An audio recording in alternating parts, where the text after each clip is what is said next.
दोस्तों नमस्कार, मैं धर्मराज प्रसाद।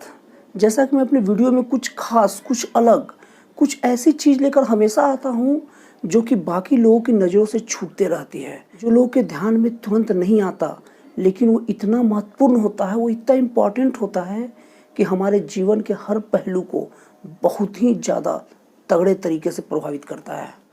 इसी क्रम में आज मैं आप लोगों को जिम फार्ले के बारे में बताऊंगा, जिनकी कहानी से आपको बहुत बड़ी शिक्षा मिलेगी। ऐसे चीज़ों पर गौर करोगे जिसे आप सब लोग प्राय बहुत ज़्यादा लोग इग्नोर करते आए हैं। बहुत ज़्यादा लोगों का ध्यान उस ओर नहीं गया, जो उनकी सफलता के रास्ते में बहुत बड़ा रोड़ा बने खड़ा था। एक छोटा सा चीज़ जिसके वो लोग ध्यान नहीं दे पाते और बहुत बड़े अचीवमेंट से वंचित रह जाते हैं। जिम फार्ले 1930 के दशक में अमेरिका के जाने माने धनी व्यक्ति थे।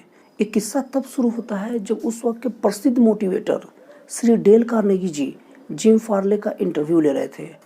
और डेल कार्नेगी जी के बारे में आपको बस इतना ही बता सकता हूं कि जो आज हम मोटिवेशनल वीडियो देखते हैं, मोटिवेशनल शो चलते हैं, मोटिवेशनल बुक्स निकलते हैं, उन सब के जनक है डेल कार्नेगी। वैसे तो इंटरव्यू में बहुत सारे सवाल जवाब किए गए, लेकिन मैं वो सवाल जवाब बताता हूँ जो हम लोग के काम की है। डेल कार्नेगी ने फार्ले से एक सवाल पूछा कि आपके सफलता का राज क्या है। तो फार्ले ने कहा, कड़ी मेहनत।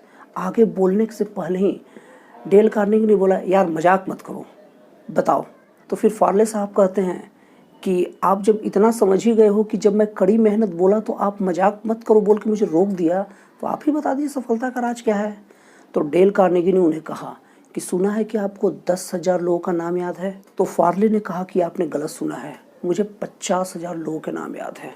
जी हाँ दोस्तों, किसी के नाम को याद रखना ये एक ऐसी चीज़ है जिसे सब इग्नोर करते हैं। सुन के आपको बड़ा ही अजीब लगेगा कि किसी का नाम याद करके हम कौन सा बड़ा तीर मार लेंगे, कौन सा बड़ा पहाड़ तोड़ देंगे, उसका नाम लेके बुला लेंगे तो कौन सा हमारा बड़ा उसके लिए काम कर देंगे।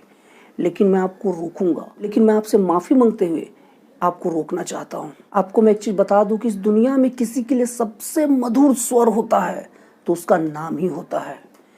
किसी के लिए दुनिया में कोई सबसे बड़ा खुशामद होता है तो उसका नाम होता है। जब हम किसी को निमंत्रण पत्र भेजते हैं या जब कोई सरकारी कागजात भी आता है तो ऐसे ही नहीं उसमें श्री लगा दिया जाता है, क्योंकि किसी के नाम का रिस्पेक्ट करना जाने अनजाने में उसे बहुत बड़ा औहदा देना होता है। फार्ले ने उस इंटरव्यू में कबूला कि वैसे तो मेरे जैसे कितने सारे लोग काम करने वाले हैं, वैसे मेरे से कितने ऐसे लोग हैं जो फैक्ट्रियाँ कब से मेरे साथ शुरू किए हैं और उनके जो प्रोडक्ट रहते हैं एकदम सेम मेरे ही तरह प्रोडक्ट रहते हैं।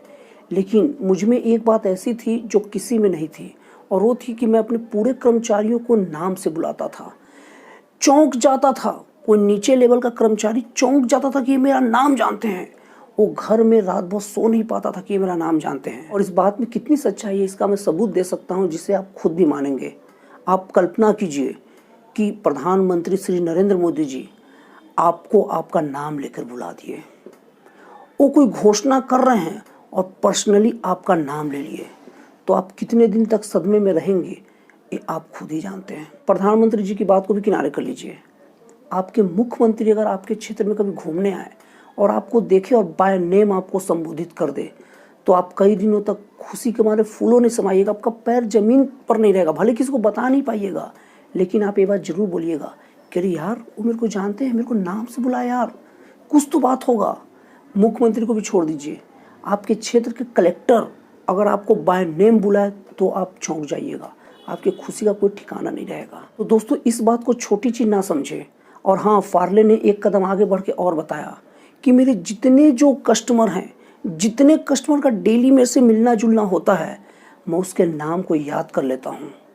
इससे क्या होता है कि जो कस्टमर जो मेरा प्रोडक्ट ले रहा है, वो जब मैं उसका बाय नेम बता देता हूँ तो उसे ऐसा लगता है कि ये मेरे को अच्छे से जानते हैं और मेरे प्रोडक्ट की यूज करने के कारण इवन है जो उनके बिजनेस से रिलेटेड जितने लोग थे उनको भी बाय नेम बुलाते थे। और यहाँ तक कि ऐसे कस्टमर जो उनके डायरेक्ट संपर्क में आते थे उनको नाम से बुलाते थे। ऐसे वो कस्टमर सोचते थे कि मैं इनका अच्छा तगड़ा यूजर हूँ, इसलिए तो मुझे बाय नेम जानते हैं। अब अगर मैं इनका सामान ना लेके कहीं और का सामान ले लूँ तो कहीं बाद में इनके सामने जाऊँगा, क्योंकि वो मुझे बाय नेम जानते हैं, मतलब मुझे घनिष्ठ समझते हैं, तो मैं क्या मुंह दिखाऊंगा। इसीलिए बहुत सारे कस्टमर इनसे प्रभावित होकर अपना पहला पसंद तो उन्हीं के प्रोडक्ट पर देते थे। दोस्तों आप कोई भी बिजनेस कर रहे हैं, आप एक छोटा सा काम कर लीजिए, आपका बिजनेस बढ़ नहीं गया तो मुझे कहिएगा, आप कमेंट बॉक्स में लिख के बताइएगा कि आपने गलत बताया था। आप एक काम बस कर लीजिए कि आपके जितने भी आपके कस्टमर हैं सबके नाम का लिस्ट बनाइए और उन्हें बाय नेम बुलाने की कोशिश कीजिए। देखिए आपका बिजनेस पर कितना तगड़ा असर पड़ता है।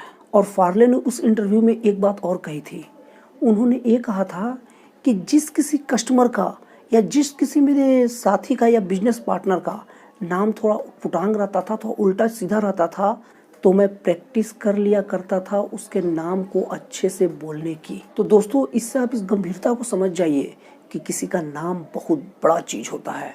आप एक बार ट्राई करके देखिए। तो इस वीडियो का सार यही है कि किसी का नाम उसके लिए सबसे मधुरतम शब्द होता है, उसके लिए सबसे बड़ा शब्द होता है और उसके लिए सबसे बड़ा सम्मान होता है।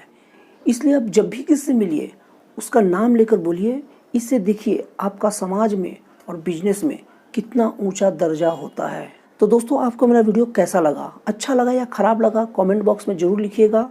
और अगर आपको जन कल्याण के संबंध में कोई भी ऐसा मुद्दा लगता है या कोई भी ऐसा टॉपिक लगता है तो आप कमेंट बॉक्स में ज़रूर बताइए, मैं उस पर ज़रूर वीडियो बनाऊंगा। और फिर मिलते हैं अगले वीडियो में एक नए विचारों के साथ।